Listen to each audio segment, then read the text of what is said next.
focus on hitting your goals in every area of your business. Remember, the universe rewards the bold. A leader has to take the risks. It's episode 58. This is Wealth on the Beach Club podcast with Daniel Alonzo, bringing you every single week some of the brightest minds, some of the most successful people in the world. We're talking how to create massive passive residual income with some of the greatest people on earth. Today, our special guest, this guy is such a freaking stud, man. His name is Chris Achong, and he came from nothing to tragedy back to something, and has really inspired thousands and thousands of people during his time in business. He joined business. He actually got in business in 1997. His income today is over $850,000. He's got 9 first-generation locations, regional vice president locations, 3 second-generation $200,000 direct earners, 3 $200,000 direct earners. He's got 140 codes in his base, 480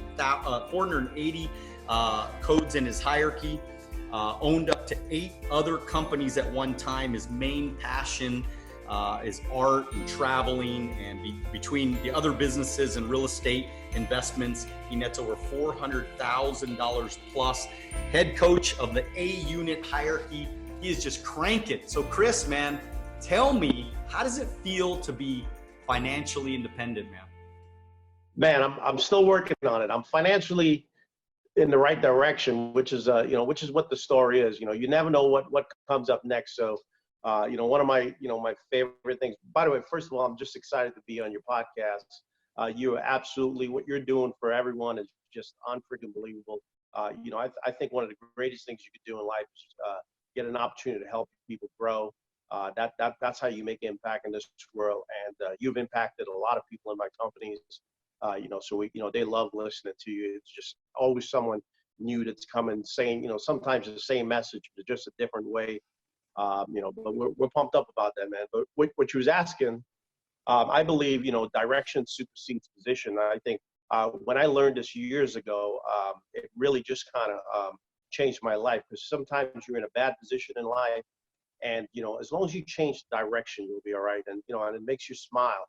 And sometimes you're in a good position, but if you're going in the wrong direction, you got to check yourself and make sure you get. So I don't know if I'm financial independent. I'm not sure exactly what that means. I got some money. I don't work as hard as I used to. I work more focused now, but I'm absolutely every day. I wake up hungry. I go to bed thirsty every single day, thinking about the right direction. And I'm coaching my businesses and companies to go in the right. I mean, we'll screw up today, we'll lose money today, we'll make money tomorrow, but none of that counts if you're going in the wrong direction. So we just consistently focus on going in the right direction and just waking up hungry, going to bed thirsty, man. So, I don't know if we're free yet. I don't know if there's such a thing. Hey, man. Well, I want to tell you, dude, look, there's not many people in the world that make $850,000 a year. Okay. So, and about 90% of that is probably passive residual for you. I mean, you don't work as hard as you used to anymore. Most of that comes from your businesses. And if you never worked a day in your life again, you'd still make probably $500,000 a year or whatever the number is. You get what I'm saying? So to me, you are 100% financially independent. It's just that, like, we're screwed. We're screwed and skewed. All right. Let me make sure I clarify that. We're skewed in the brain because of the environment that we grew up in, Chris, and you know what I'm talking about, is like, we're making $1 million a year and we're still freaking hungry. Like, most people make 50 and they're like, man, I'm, chilling on the couch every day. Right. Am I right? Right. Absolutely. Yeah. It's just staying uncomfortable. I look at your ability to squeeze the most out of every day is what's gonna, I'm losing a bunch of weight now, and I got coached by someone the other day. I'm not gonna mention his name, but I got coached by someone the other day that really, he told me stop focusing on hitting all these huge goals, and which I knew this, but sometimes we get all caught up with, I want to accomplish all this. He said, start focusing on your day-to-day goals. Try to squeeze the most you can out of every day. And when I look at all the success we've had, and I look at people that succeeded in my businesses, they try to squeeze the most out of it every day. Most people got something set up, they got something planned, they're going to close something next week, they got a deal coming, it's what you close today that counts, And so we focus on doing that. We focus on putting things in position where every day there's a win. Like we're here, right now, working on a different project, seeing what we can close today, 'cause today's what counts. I love that, man. I love that. Hey, let's talk a little bit about your past. And first of all, I mean, you grew up in Trinidad, right? And then you ended up moving to New York City.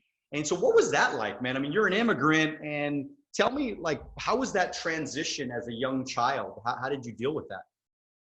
I think there was a lot of benefits, and obviously there was some challenges. But at 12 years old, my parents said we're going to the United States, and I was like, cool, we're going to be rich in the United States, and totally wasn't that, wasn't the case. We lived above the laundromat, which if you ever lived over a laundromat back in the days, the laundromats would shake and smell like Febreze. I should have invented Febreze, but so you'd walk out the house, you'd be shaking 10, 15 minutes after you get out the house. I mean, that's how it started. In Trinidad, we just had a little bit of money. We wasn't poor, but we had a little bit more than most. And, and I learned a lot from my parents in terms of giving back and just, and then we came to the United States and, started going to school, which totally, it didn't work really well for me because we had this thing in our head of creativity. I think one of the things that successful people have that we don't use enough is our creativity. And that's what separates us from everything else. And as a kid, we just got really creative, and so we brought that into business. And sometimes it got us in a little trouble. I never was able to step over the line, but I definitely stepped on the line a couple of times just because of personality purposes, reasons. But we're always excited about just a lot of the things that we learned as kids growing up. It was a challenge in the United States, but we've kind of made it work a little bit. Hey, were you a bad kid growing up? Yes. Yes. Okay, good. And so why do you think you were a bad kid growing up? Because I was too, by the way. I was a bad kid growing up. I wasn't bad. I was just, I was putting myself in a position where I was creative. And so I liked having fun. I didn't really do like stuff where I would hurt people, but I would do a lot of stuff just to, get out of trouble. Give me an example. Give me some examples of bad stuff you did when you were young. I would disappear a lot, so I was into getting up and just, leaving the house and not coming back for sometimes a day and a half. We got into a lot of fights. I mean, that was normal because there was nothing else to do with fight. That's how the environment we grew up in. Even when I got here to the United States, it was the same thing too. Sometimes, people mock people from certain environments, but the fact is, peer pressure always wins. It's really hard to fight peer pressure. So you have to get in the right environment where it's the right peer pressure. You're never going to be able to fight it. You just got to get in the right environment. So when we was in the wrong environment, it won. But then when we made a decision to get in the right environment, cut off a lot of people and a lot of environments of people that are settled and they just want to stay still. We started accomplishing a whole lot more. And we started realizing a lot of the things that was against us in the beginning, we was able to use those as strengths to help us really dominate in business. And, like we never blink, we never get nervous, we never get scared because, some of these things in businesses, you just lose money. You don't really lose yourself, if you know what I mean.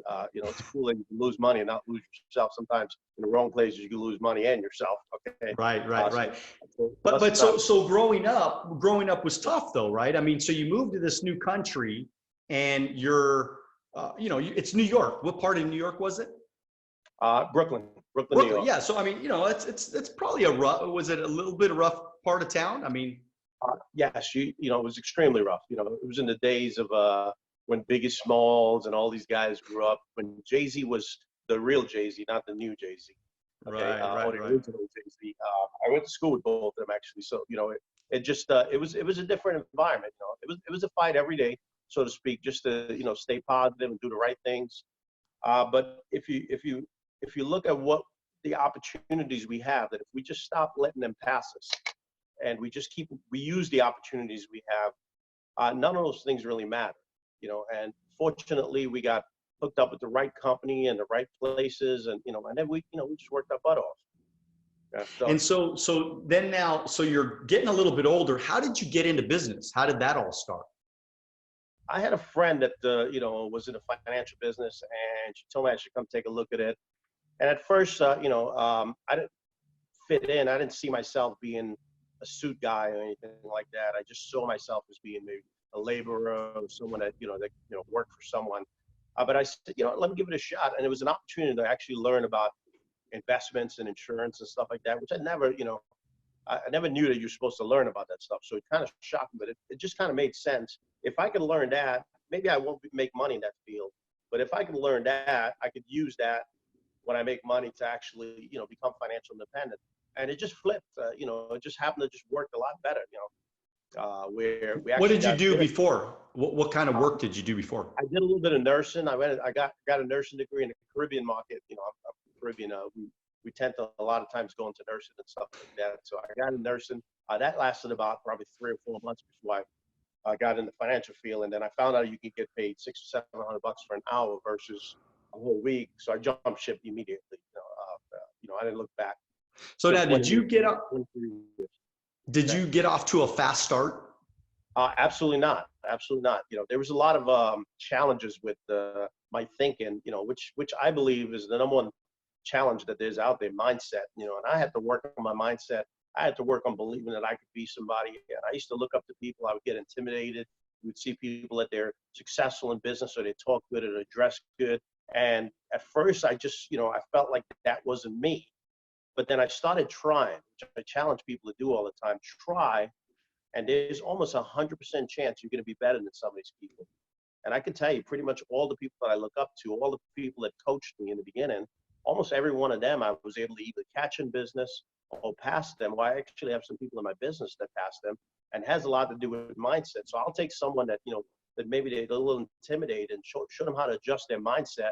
And, they can get success, okay? Matter of fact, they come in with the tools, especially if you grow up a little aggressive, you grow up with a little strong personality, business is right for you. Don't get intimidated. So you look for, I would imagine you look for strong, athlete-minded, people to come into the business. Is that kind of, do you have a lot of people like that in your business that are a little more aggressive? I do. Actually, I do, yeah. We just kind of, because sometimes you just get along with certain people, like I'm sitting in Atlantic City in a suite with one of my VPs, and he was a little bit rough around the edges too when he started, but it's just something about we want more in life, and we just, I think I believe 2 things you got to work on every day is working on increasing your standards and increasing your deserved factor. And if every day we work on those 2 things, where we increase our standards, I believe the world will bend over backwards for anyone that's able to just consistently believe that they deserve more, and they work hard enough that, they feel like anything that they get, they're 100% deserve. And I show people how to just work past all those kinks. Like, you don't need to get technical. You don't need to know everything. You could actually work hard past all those things. Like, I just started learning about business because I've had so many businesses fail, which is experience. And then I've took some business courses. So I know how to be successful in my business that I'm in now, but all the other companies that I've done, a lot of them, some of them I did wrong, which, it's what it is. I lost, millions of dollars. But, we got an opportunity to learn those lessons, and we started learning business, and business really doesn't require that much. But you do have to learn some key things. So, we're excited about every day just raising our standards. And, just what sort of things, looking at some of the things you've been learning, are there some takeaways from what you've been learning that maybe you can, or like even tell us some of the mistakes you made that you feel like, you wish you wouldn't have made? I stopped too soon a couple times, which business is a little scary in a sense where sometimes it seems like it's not working, but it's working. And then you stop to check and see what's going on. But really, that wasn't the time to stop. You should have stopped, 3 or 4 or 5 corners later, and then you're no longer in trouble. And so there's some times that I stopped years and years and years. Now I look back and I see times that I pushed through things, and get a little bit more. You need enough where after everything falls out, you still have. And so I think that was one of my biggest challenges. And that's just what I talked about earlier, being intimidated. to go after the right people in the right market, I think is the biggest challenge, and one of the big challenges of businesses, and I just, I found who needed what I do, and I went after them, and I got no's, and I got not interested, but then I went after them again, and then I got less no's, and that, like, I'm learning real estate now. I'm building some property in Dominican Republic, and I'm dealing with builders and all that stuff. I've never built a house before.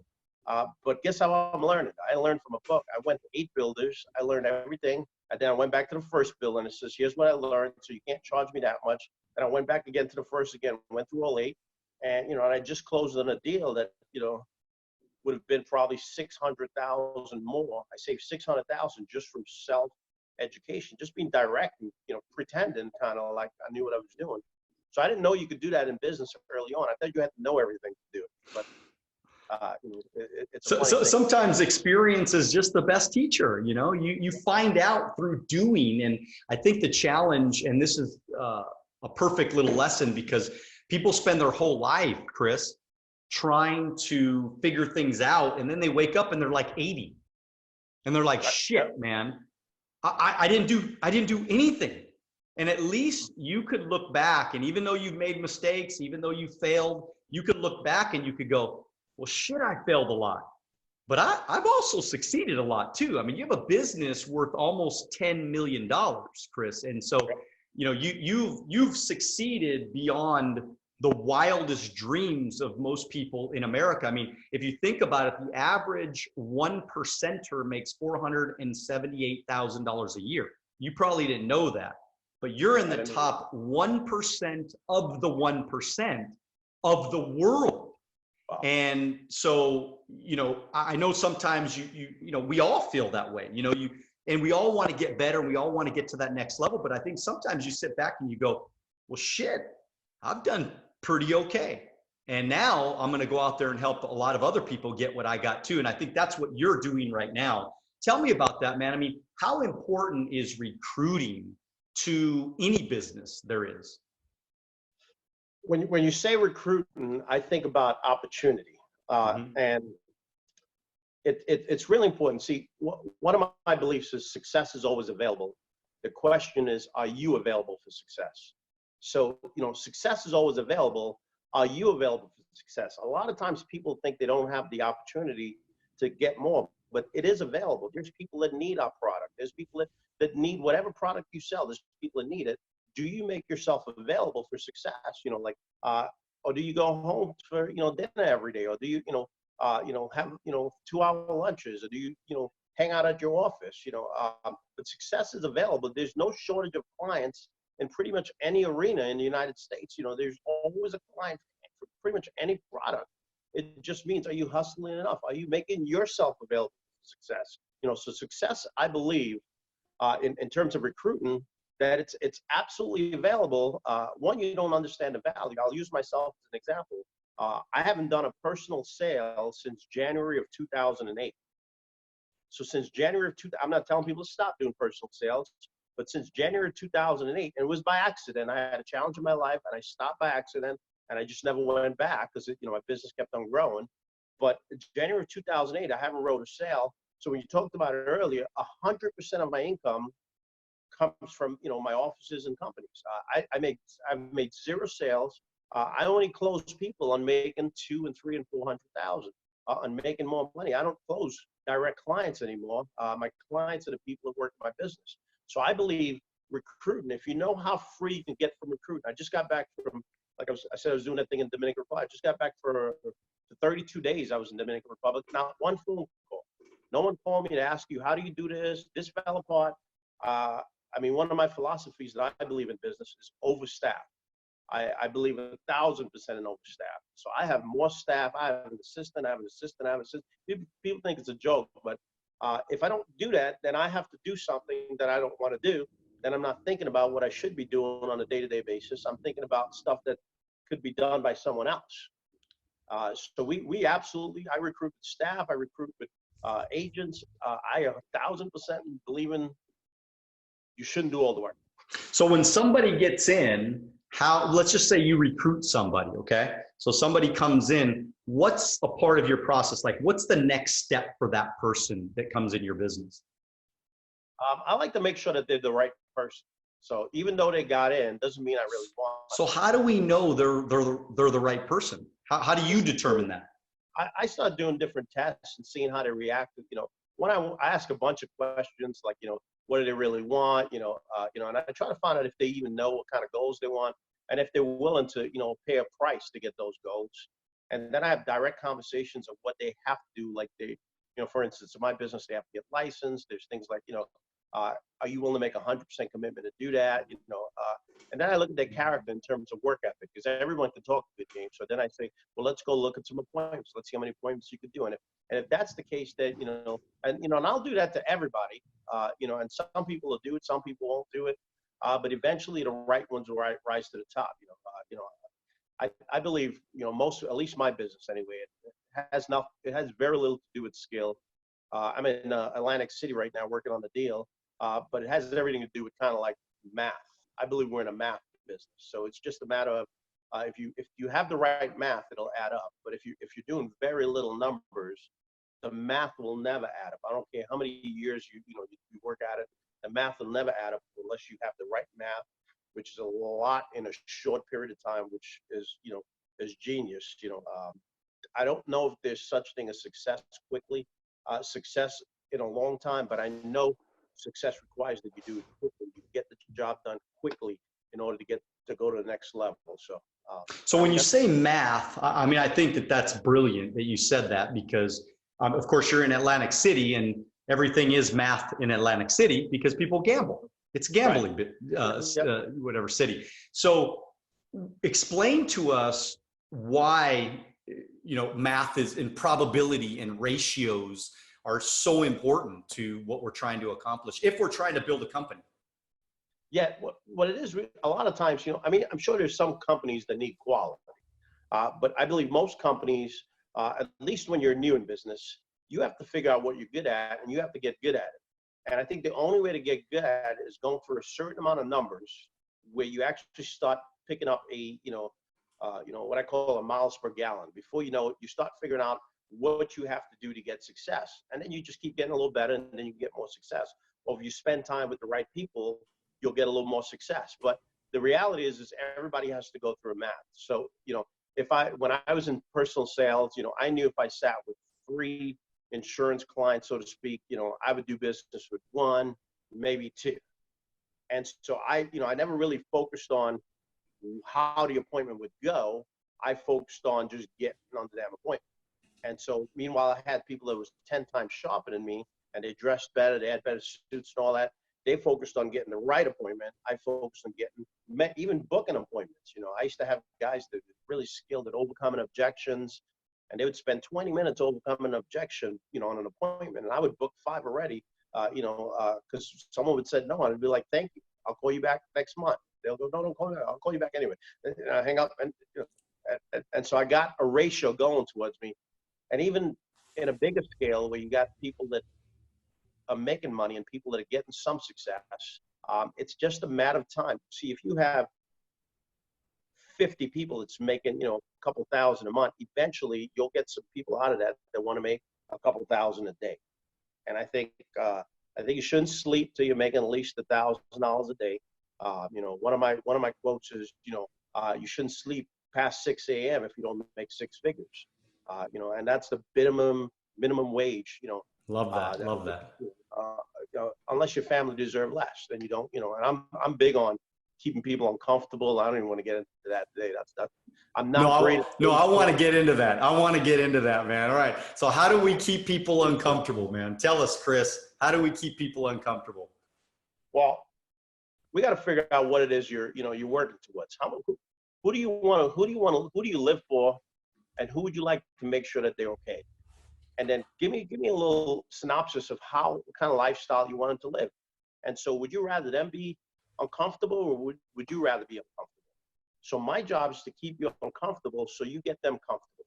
There shouldn't be a day that you sleep until, well, do you need rest? You absolutely need rest. But if you didn't put in a full day, you can't deserve rest. You have to put in a full day to deserve rest. There's so many families out there that have talented husbands. I'm going to use husbands as an example. There's so many families out there that their husbands are super talented, and they got their wives, working at a job or something like that, just because they won't get uncomfortable and do what they need to do. And it's not that hard. I mean, make your family comfortable is not, to get rich, I believe, is hard. To get your family comfortable, it's mandatory. That's not negotiable. We got to get this thing done right away. And if we got to work, like I worked almost 10 years, 15 hours a day. Did I ever take off? I took off, but I didn't take off to watch TV. I took off to maybe go on a vacation. I took off to go, somewhere that was important. Okay. And so we challenge people like that, and are you one of those people that the early days, like, did you, because for me, I came into this thing because I wanted to win quickly. Like I didn't want this thing to take forever. And so how long, kind of give me a few of your numbers of like, how long did it take you to start making 100,000, 200,000, like, because I know you said you didn't get off to a total fast start, but like what sort of time frame? I would say once I got it going, it took me about 4 years. Okay. To really, start making six figures and all that, Okay. And then after that is when it really exploded. Okay. So when I got a taste of the money and I went, Mhm. holy smoke, I can actually make six figures. I kind of like this. What if I can make, 150,000? Right. And what if I can make 200,000? And I really started focusing on the infrastructure of my business, where I started focusing on getting leaders to grow. Because I was really big on, because I got good dealing with clients, I thought that was going to be my game for the rest of my life. And that's where most people get caught. I became a financial professional, and I could close pretty much anyone, do a big investment, and I almost got caught in that. I had a few people that talked me out of it. A few people that actually sat down with me and says, eventually you're going to want to stop one day. And they shook it into me. I mean, when I say they talked to me, it took them probably 9 months to convince me to start giving, my time, some of my time, to actually grow in my company. And, thank God I did that, otherwise today I'd still be, doing an insurance or doing an investment. So basically what you're saying is a lot of people get stuck in this trap where they just want to be the financial guy or gal versus actually becoming a builder of people and a builder of other leaders, right? Because I always talk about, the process. You got to have a process. You got to duplicate that process. And then, of course, you got to sell a vision and paint a picture for people to follow. How important is having a process and duplicating that process? It absolutely is. Like, you have to do it first. There's no, I think a lot of times, like, people see me today, they go, oh my God, you're just lucky, you just chill out, you just do whatever. And they don't even have a clue what I used to do, when I used to wake up, when I used to go to bed, how hungry I was, what challenges went on in my life. They don't have a clue. And the fact is, everyone that's successful that started from the bottom, so to speak, went through every single one of those. Okay. But the day you start thinking that, because you got food in your mouth, that you're okay, that's when you have that challenge. You got to have way more than just food in your mouth. And most men are living a life where they just have food in their mouth. They barely, got anything accumulated. They don't have hundreds and hundreds of thousands of dollars for incidents that might come up, challenges that might come up. And, and so we got to get really uncomfortable with that stuff. The fact is, you and I, you and I need to design a business that one day would allow us to become free.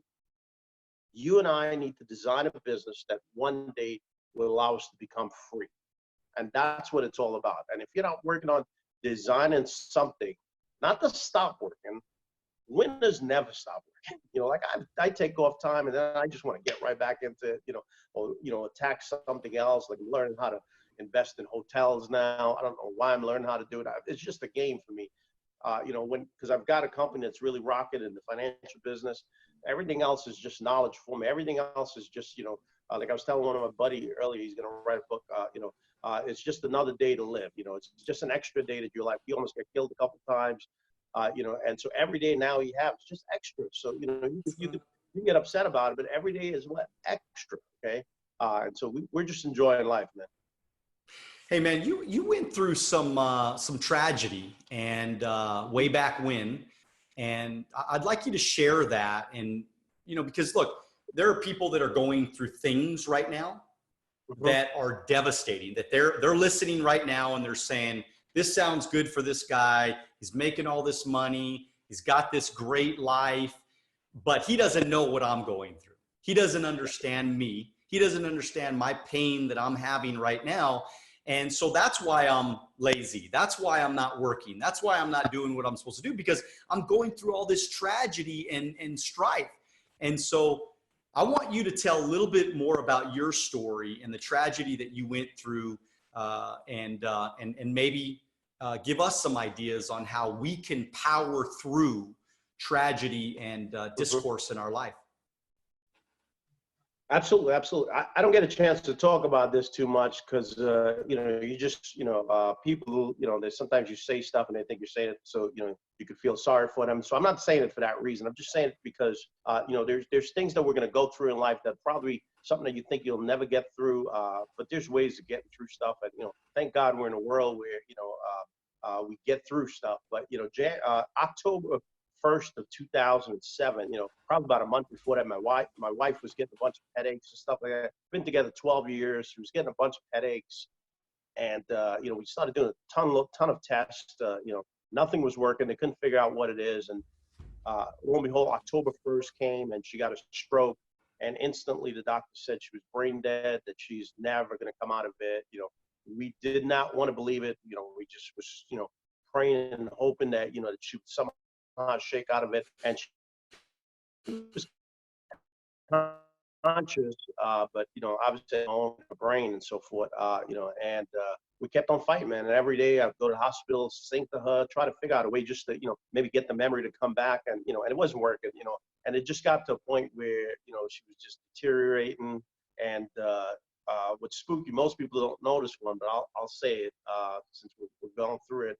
January 28th, which is my birthday, she passed away at 11:37. So she never wants me to forget her.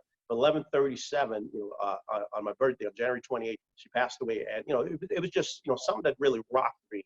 And the only thing, there's a ton of things that helped me get through it. One was financially, I wasn't in trouble. Financially, I had a business that was spitting out maybe 20,000 of income, not a lot, just 20,000 of income coming in a month. I had a big insurance policy, which I believe in insurance. I sell it. You never thought you'd use it. For yourself. Hope you don't use it for yourself, but these things happen. We got an opportunity to spend some time and with some therapists and stuff like that. We got got to go to church and all that. Just pray. And really, I think the one that really helped me a lot was I got a chance to disappear. I got a chance to travel the world and be free and just go to places and still see that. So I challenge people, have a lot accumulated in case something happens. Your loved ones are not just going to be able to go back to work. So that rocked me. And but there was a lot of people around me. They saw that happen. I had a lot of young guys in my business, and they just got really uncomfortable about their future and how insecure it could be. And a lot of them just got really independent or responsible almost instantly.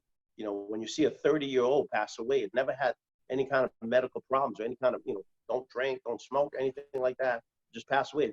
It's devastating. For me, it took me about 4, maybe 5 years to come out of it.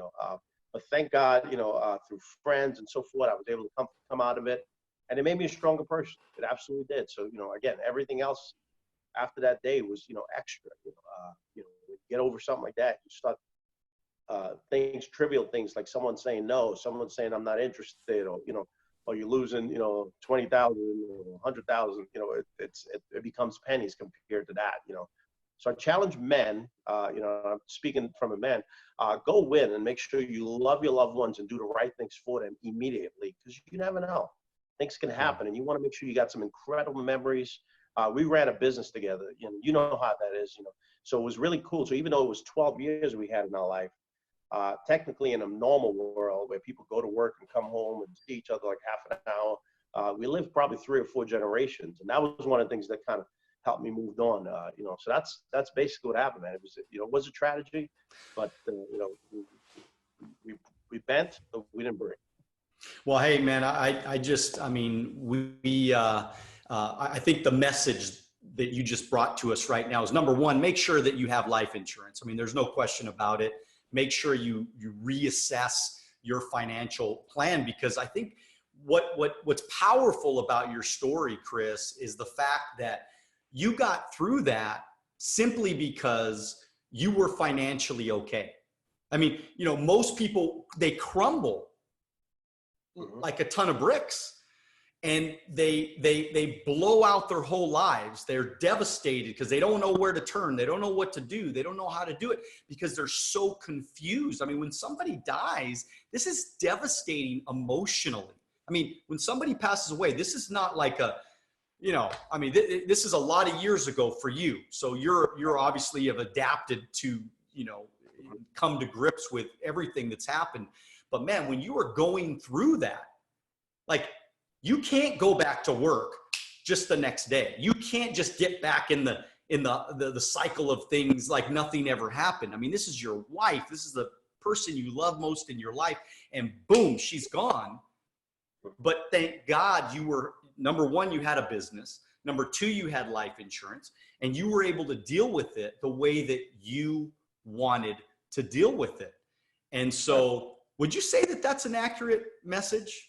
Absolutely, absolutely. You know, I tell my guys all the time, you know, it's about, you know, if you remember the story, Noah's Ark, you know, I always tell people, the storm is coming, like winter's coming. We're in New York City, so winter's coming. There's nowhere to stop, and winter's coming. The storm is coming. How big is your boat? Is it closer to a ship or an ark or something like that, or is it closer to a canoe? And most men are walking around with a canoe. Most of these small entrepreneurs that they've worked so little and they stop so fast, they're walking around with a canoe, and that storm, or that canoe is not going to be able to withstand that storm. It is coming. Sometimes they're really big, so you got to make sure that you set yourself up. You know, like we're in Vegas right now. I'm learning some stuff on real estate and how to invest in casinos and all that stuff, but I don't know how to gamble, but one thing I know about gambling is the house always wins.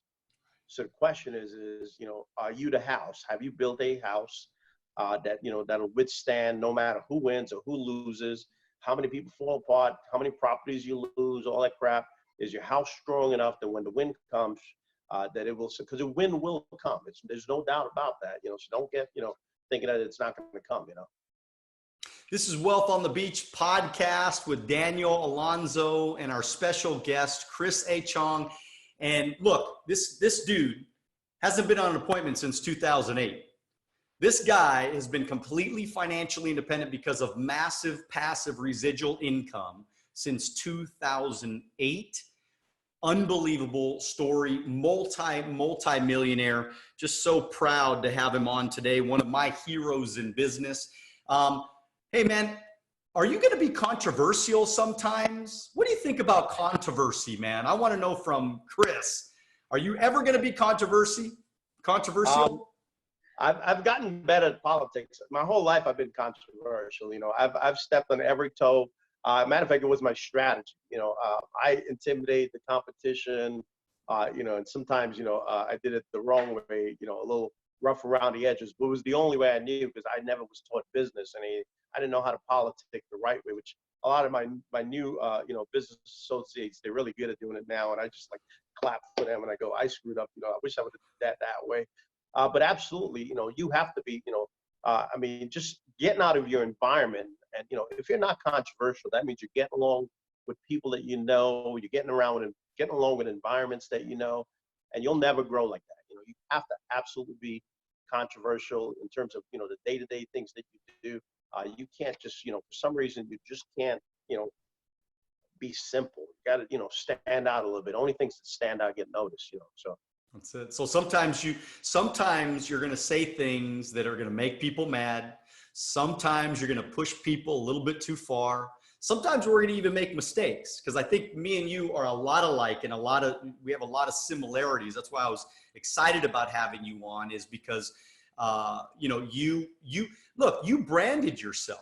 I mean, one of the things that I believe you did in this company is you branded yourself as that guy that was not afraid to go win and not afraid to go get big and not afraid to say the things that probably people were thinking, but they really didn't want to say or they didn't want to hear. And I think that there are the right people. Not everybody resonated towards you. Not everybody jumped on your bandwagon. And you probably got in a little bit of trouble during, some of those years. But the truth is in the end, what's that? I almost got in trouble a lot. I never got in trouble. Never got in trouble. Almost got in trouble lots of times. Yeah. But the truth is that there were people that didn't like you. There were people that were probably mad at you or upset that you did certain things.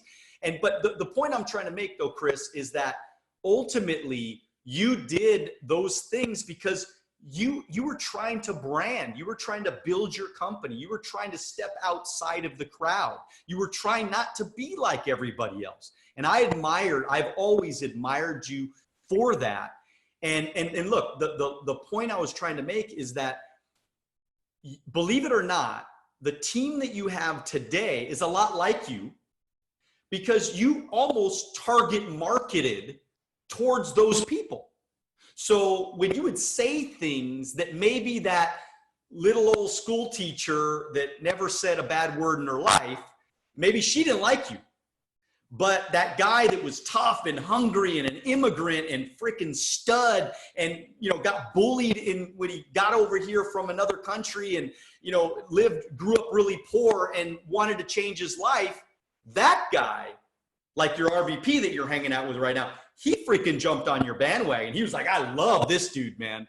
He's talking my language. And I honestly believe that, yes, it's a numbers game, but we could influence some of those numbers by target marketing towards certain demographic of people. Do you agree with that at all? Am I making any sense?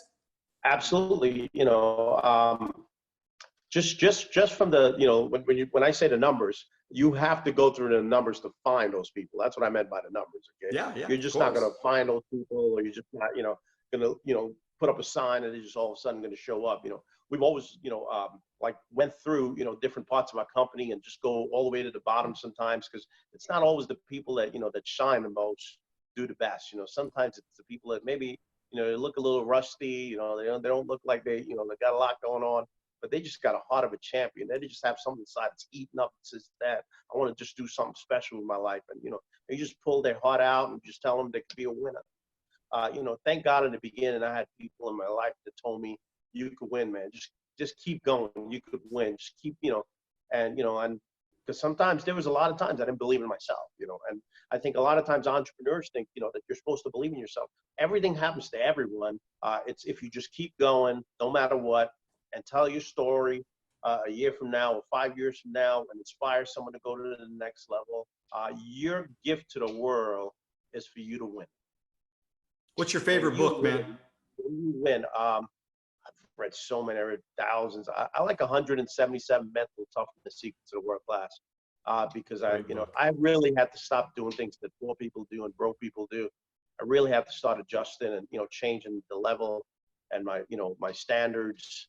And once I started changing my standards and start, I could only live a certain way, I could only do certain things. It's not that I'm better than anyone, but, this is the way I carry myself. I got to have a drive, all these different things, it increased my income, so we're pumped up about that, man. Yeah. Favorite movie? Favorite movie? I'd probably say 300, something with killing or something like that. All right. Favorite food? Favorite food, Caribbean food. Ice cream or cake? I would say cake. Cake. All right, man. Well, hey, this has been absolutely incredible, man. I could literally do this for another 2 hours with you. I appreciate your time so much, Chris. You are an inspiring example of leadership and toughness and just having a real heart of a champion, man. And today has been magical for me because I've learned so much from you. And I just know that that the future is so bright for you. Hey, how can people? Because I know where exactly are you from? Where's your office I'm in location? Brooklyn. I'm in Brooklyn. Okay, all right. So you Brooklyn. stayed pretty much in where you grew up, basically, right? Okay. Yep, yep. So Brooklyn, New York. If you are in Brooklyn, New York, how do people get a hold of you? Because I know that people are listening right now and they're like, "Dude, I want to go into business with that guy." Okay. My Instagram is my name, Chris Okay. Achong, Achong. Okay, That's awesome. it. So, well, somebody's gonna come to you, man. They're gonna say, "Chris, teach me, train me, mentor me, change my life, man." And I know that you're the guy to do that. I just also want to make sure that everybody shares this podcast with as many people as you can. Follow me on Instagram, follow Chris on Instagram. We're signing people up every day. Just want to remind you, we have the Wealth on the Beach Club. It's every Wednesday morning, 9 a.m. Pacific Standard Time. Join me if you want to take your life to that next level. Every week, it's 1 full hour with me, a lesson and Q&A. It's life-changing. Check out my website, alonzoacademy.com, for more details. And as always, check out my YouTube channel. Subscribe. It's free. Lots of incredible free content. With that said, make sure you dream bigger than ever, but always do it now. God bless you. We'll see you at the top.